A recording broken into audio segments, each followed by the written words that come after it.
The Columbine is a beautiful summertime flower, so let's take a look at how you can create light, medium, and dark looks using different color combinations from the same ink sets. A beautiful ink duo for creating the Columbine is the Sugarplums set and the Rose Petals set. I'm going to use the Rose Petals set for the petals of the flower and then the Sugarplums set for the centers of the flowers. So I'll start with the outside, and this is the background piece. So we'll start with the darkest one, which means that we will be removing the first level colors from both of these sets. So these are the ones that I'll be working with. So Puffy Heart will be the base. And of course, the base is the easiest because it's the first layer that you're going to put down.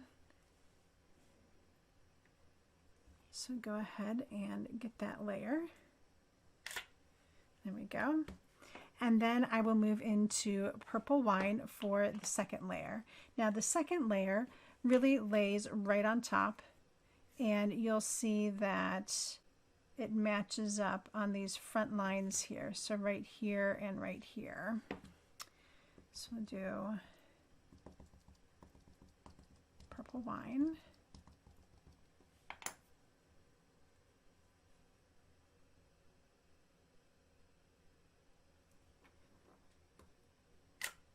There we go. And then the third layer is the detail layer, and that we will do in Cosmic Berry. So this is really getting you just some of the fine detail for the darkest shadows that are a part of this part of the flower. And again, you're going to match up in the front lines here, like so.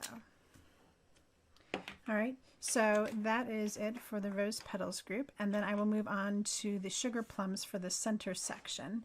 So again, I will start with the lightest, leaving out the most light color. So I will start with Amethyst, which is the second color in the collection.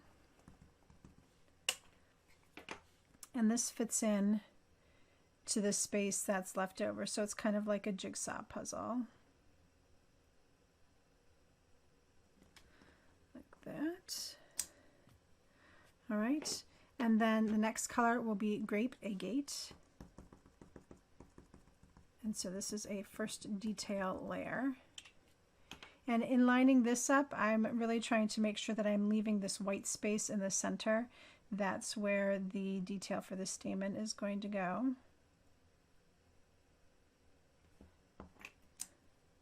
Like so.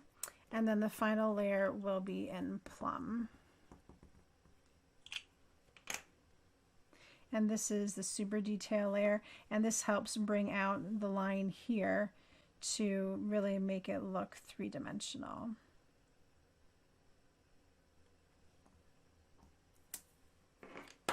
All right, and then for every layer, I'm going to use Butternut for the stamen. So this just pops right in here. And then the very ends will go ahead and just get some Obsidian black.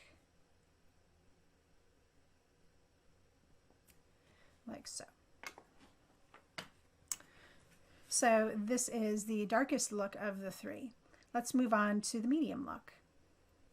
All right, for the medium look, we're going to remove the darkest colors, so I can set these aside. We won't be using them again. And we will start with the very lightest color for both. So I will start with Rose Quartz for my background.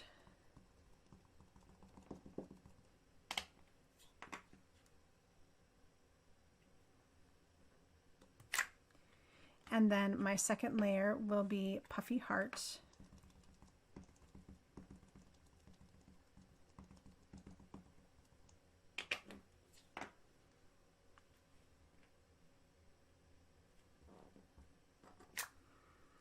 And my third layer will be Purple Wine.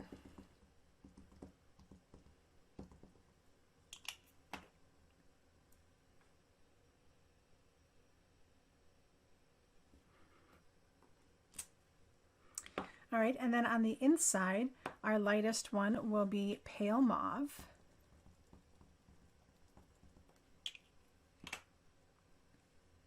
And remember, this fits in just like a jigsaw puzzle, filling in that empty white space. All right, like so. And then my second color will be amethyst.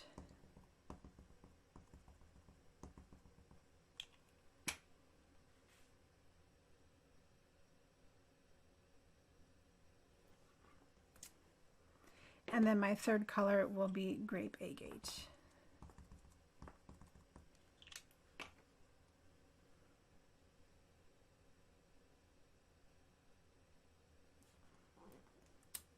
There we go. And again, I will fill in with butternut for our stamen and some obsidian black for the ends.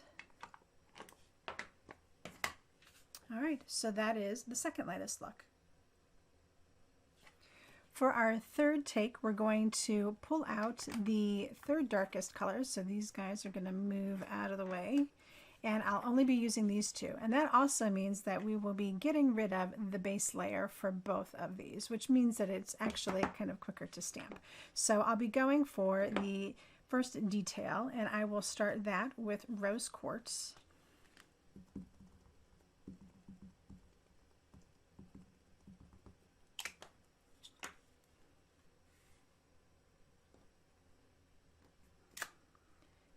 And then the second detail will be in Puffy Heart.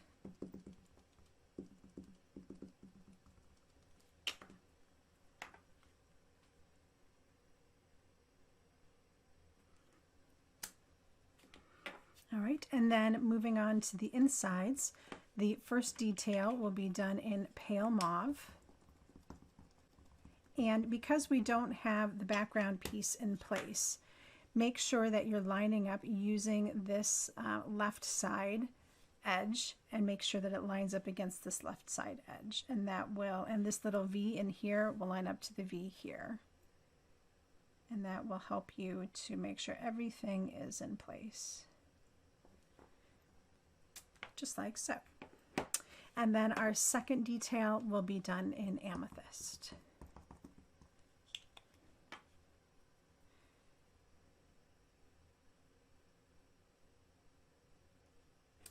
Just like that. All right, and so once that is done, that's the end of your flower. We just need to, again, add in our butternut for our centers and a little bit of obsidian black for those stamen ends. And there you have it, 3 ways to create a beautiful Columbine trio that are light, medium, and dark in color. I hope you enjoyed these 3 colorways and that they inspire you to create some unique color combinations of your own. Don't forget to tag me out on social media at Pixel Mavens Retreat so that I can see the lovely work that you're working on. Thank you so much for joining me today, and until next time, happy crafting.